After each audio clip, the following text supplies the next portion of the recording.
Halo kawan, apa kabarmu? Kuharap kau baik-baik saja. Ketika seorang anak atau boru menikah, itu merupakan kebahagiaan dari sang ibu yang telah mengandung, melahirkan dan membesarkannya. Tapi hal itu tidak terjadi pada ibu ini, karena pada saat borunya menikah, ibu ini harus mengalami pengusiran dari kumpulan atau perhudulan pihak borunya, karena si ibu ini dianggap tidak punya hak lagi untuk menerima sinamot atau menerima hak-hak lainnya yang seharusnya didapatkan oleh seorang ibu ketika borunya menikah, dengan alasan karena si ibu ini telah menikah lagi dengan pria lain setelah suaminya yang pertama meninggal dunia. Demikian videonya.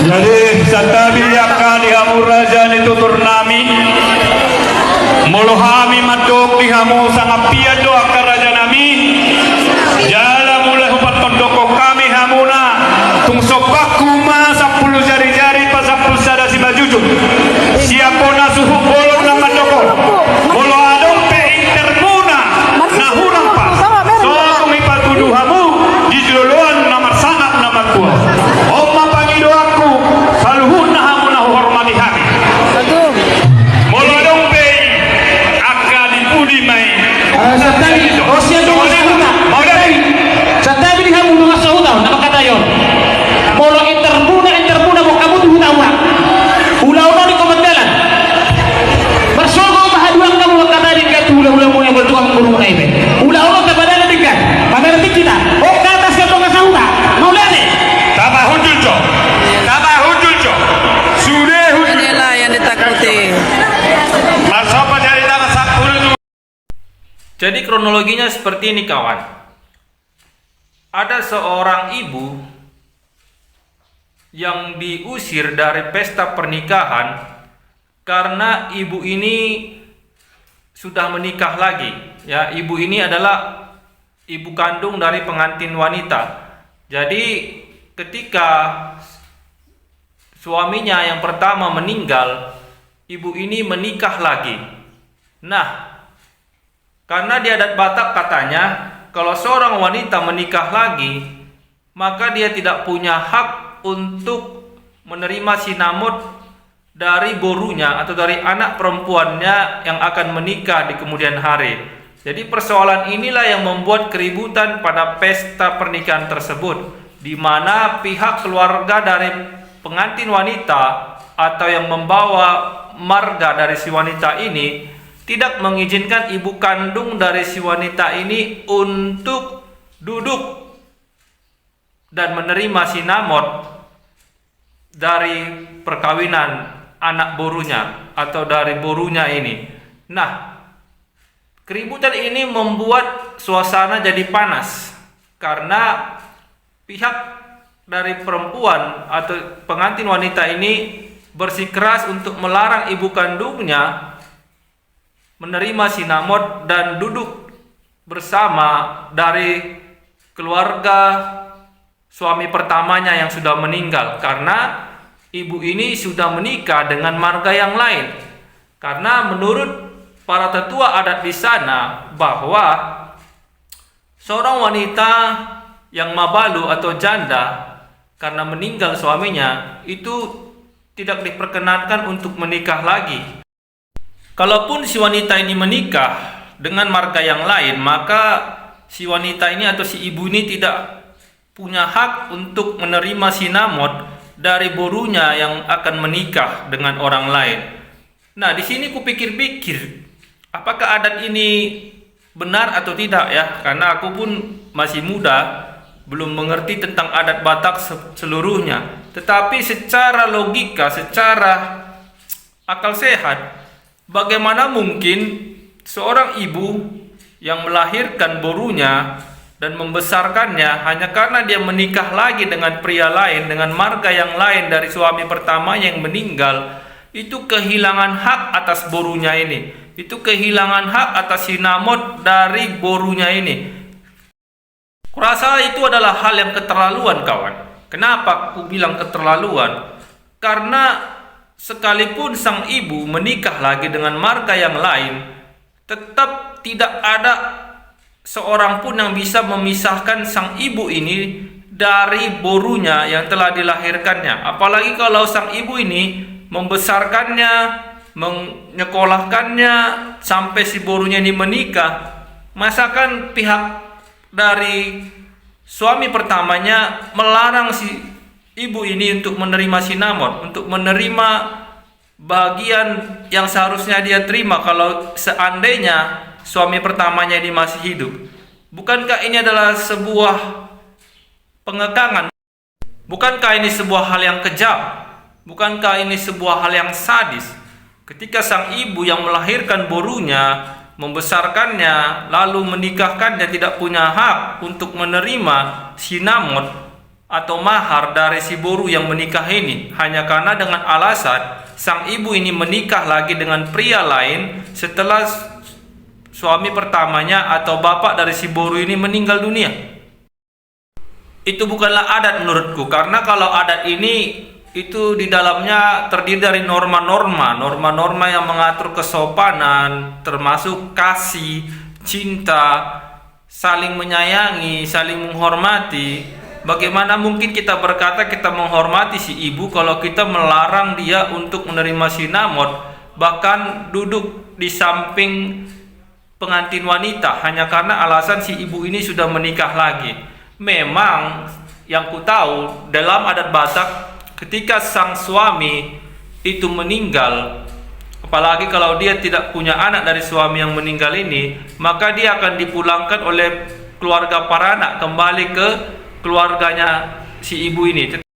Tetapi kalau dia punya anak atau boru dari suaminya yang meninggal ini, maka dia tidak bisa dipulangkan oleh keluarga suaminya ke keluarga si ibu ini. Nah, adat ini yang aku baru tahu. Ketika seorang ibu menikah lagi dengan marga yang lain selain marga suaminya yang meninggal, maka si ibu ini kehilangan hak untuk menerima sinamot dari borunya yang dibesarkannya, dilahirkannya, karena alasan si ibu ini menikah lagi dengan marga yang lain. Jadi kawan, bagaimana menurutmu keadaan ini? Bagaimana menurutmu situasi ini? Apakah benar demikian? Seorang ibu atau seorang istri atau seorang wanita yang menikah lagi dengan marga yang lain selain marga suaminya, dia akan kehilangan hak untuk anak dan boru yang dibesarkannya dalam pesta pernikahan. Nah, jadi bagi yang tahu adat Batak, bagi yang paham adat Batak, mohon pencerahannya, ajari kami yang muda-muda ini supaya kami juga bisa melakukan adat Batak di kemudian hari dengan benar dan tepat dan penuh kasih. Tapi kalau seperti ini menurutku itu sudah sangat keterlaluan. Bagaimanapun ceritanya si ibu ini tidak akan pernah bisa dipisahkan dari borunya, karena di dalam darah borunya ini mengalir darah mamanya atau darah ibunya. Karena bagaimanapun ceritanya, sekalipun si ibu ini menikah lagi dengan marga yang lain karena suaminya yang pertama itu meninggal, itu tetap adalah darah dagingnya, itu adalah tetap keturunannya. Nah, kalaupun memang di adat Batak itu melarang si ibu ini untuk menerima sinamot, menurutku itu adalah suatu hal yang tidak tepat, suatu hal yang kurang bagus. Tetapi apapun ceritanya, sebaiknya dalam kasus ini pihak keluarga dari suami pertamanya itu berbicara baik-baik dengan si ibu yang menikah lagi nih, bagaimana sebaiknya supaya tidak terjadi keributan pada pesta pernikahan borunya. Karena dalam hal ini yang kita jaga adalah pengantin wanita yang mungkin dia akan bersedih, dia akan mungkin shock atau terkejut, atau mungkin dia akan depresi melihat keadaan ini, di mana seharusnya dia berbahagia di hari pernikahannya, di mana seharusnya dia bersukacita, di mana seharusnya dia penuh senyum, tetapi dia akan menahan tangis, menahan kecewa, menahan kesedihan oleh karena adat Batak yang menyatakan bahwa seorang ibu kandung tidak punya hak untuk menerima sinamot dari borunya yang telah dilahirkan dan dibesarkannya pada saat borunya ini menikah, hanya karena si ibu ini menikah lagi dengan marga yang lain. Jadi kalau hal ini benar kawan, terjawab sudah pertanyaanku selama ini. Pantas saja banyak wanita-wanita Batak yang bertahan menjanda sampai mati, tidak menikah lagi, mungkin karena alasan seperti ini. Kalau mereka menikah lagi, mereka akan kehilangan hak atas anak dan boru yang mereka lahirkan dan besarkan. Sementara kalau pria yang istrinya meninggal, pria Batak yang istrinya meninggal, banyak yang menikah lagi, karena bagaimanapun ceritanya para pria ini tidak akan pernah kehilangan hak atas anak dan boru yang dia besarkan. Menurutku adat seperti ini tidak adil. Kenapa tidak adil?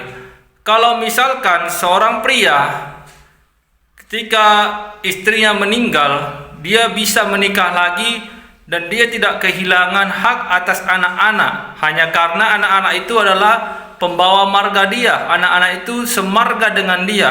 Tetapi ketika seorang wanita suaminya meninggal dan dia menikah lagi dengan pria lain yang beda marga dengan suami pertamanya, maka si wanita ini akan kehilangan hak atas anak-anaknya, atas borunya, karena anak-anak dan borunya itu membawa marga dari suami pertamanya. Bukankah adat ini menjadi adat yang sangat diskriminasi? Adat ini menjadi adat yang membeda-bedakan antara pria dan wanita. Jadi menurutku sebaiknya bagaimanapun ceritanya, wanita atau ibu itu tetap punya hak atas anak dan borunya, walaupun dia menikah lagi dengan marga yang lain. Jadi kawan, demikian video ini. Kiranya video ini bisa menjadi pelajaran buat kita semua, terutama generasi muda, untuk tetap melestarikan adat Batak yang penuh kasih, bukan adat Batak yang tidak fleksibel, adat Batak yang kaku, adat Batak yang membuat satu pihak beruntung, satu pihak lagi rugi, atau adat Batak yang tidak bisa bertoleransi. Jadi sampai jumpa di video selanjutnya dan salam sadar.